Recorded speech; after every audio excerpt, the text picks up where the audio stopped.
In this video, Noor talks about her portfolio.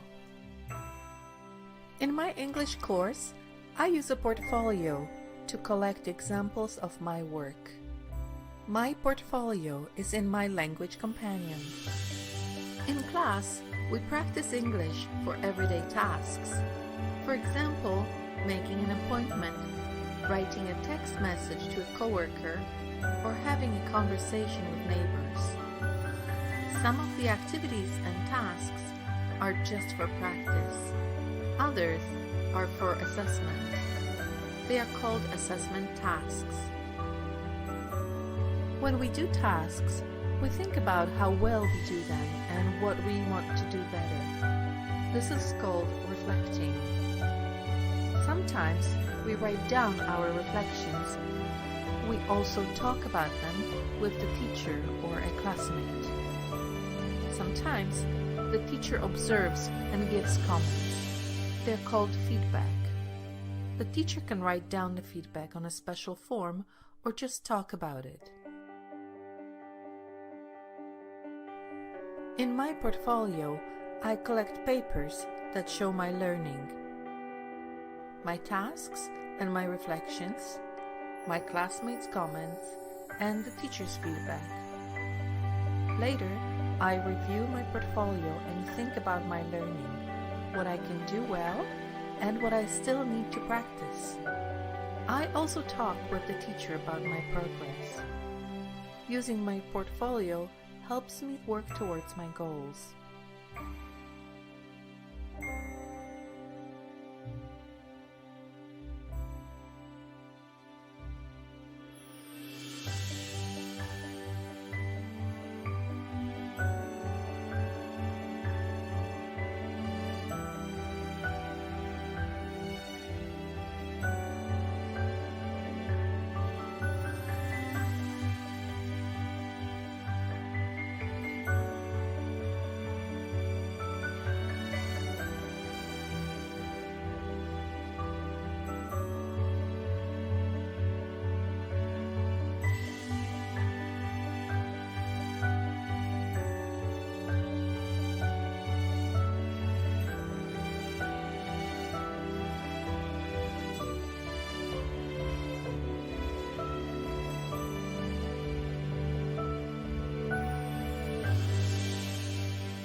Welcome to Yokomo, an online course on competence-based development for youth workers.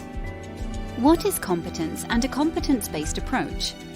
One way to understand competence is as a system of attitudes, knowledge, skills and behavior.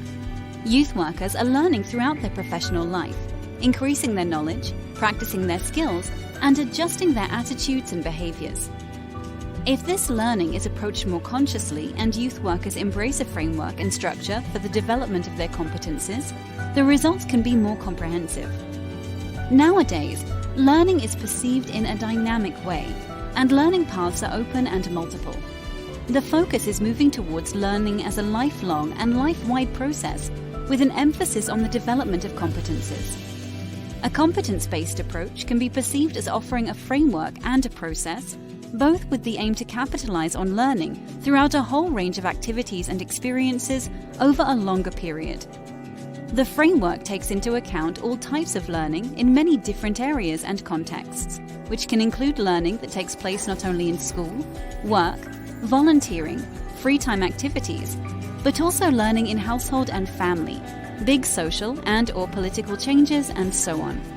Such an approach makes youth workers aware of their own learning and provides opportunities to develop their competences further, starting with considering them one by one to reach a wider learning objective or goal. The process is a series of steps that support going from the general level, for example the system or structure around, to defining the competences and indicators. There are many ways to set up and carry out a competence-based approach, but these can be the core steps: getting familiar with the chosen competence framework, self-assessing the competences to recognize those already acquired and those that need further development, identifying and taking steps to develop them, self-reflecting, and again self-assessing them regularly throughout the overall process, and documenting the progress over time. It is also beneficial to be able to use such framework to also express the competence which supports its recognition. A competence-based approach comes with some challenges. It takes efforts to adopt the framework and use it actively for professional development. It is a complex process that requires taking charge of one's own learning and to be a conscious, responsible and lifelong learner. It is, however, very flexible in terms of learning pathways, which allows freedom and opens many different alleys that can be explored. Generally, analyzing one's own learning process gets easier with external help. This means that colleagues, employers and young people can be of support in order to make sense of the identified competences and move forward. A competence-based approach offers many advantages. Anyone can develop their competences, and the process can begin at any time. It does not depend on a person's age, intelligence, level of education, or personal background. It is inclusive and places equal value on learning, irrespective of its form or where it happens. It can help to strengthen one's motivation to learn, since it allows recognizing the strengths and being directly in charge of one's own learning and development. A competence-based approach focuses on what one can do and how it is done, rather than strictly on what one knows, even if these elements are interdependent. This can lead to new possibilities and a much greater flexibility, particularly when it comes to finding a job, because the competences gained in one area or field can be more easily transferred to others. It sets foundations for lifelong and life-wide learning.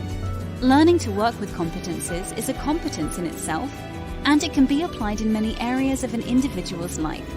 It is progressive. It starts from what one is already competent in and builds upon that. In such a process, it is still possible, or even important, for an individual to fail. But it is the way this is being dealt with that can be seen in terms of competence development. The only direction to go is forward. We hope this video contributed to you learning about the competence-based development for youth workers.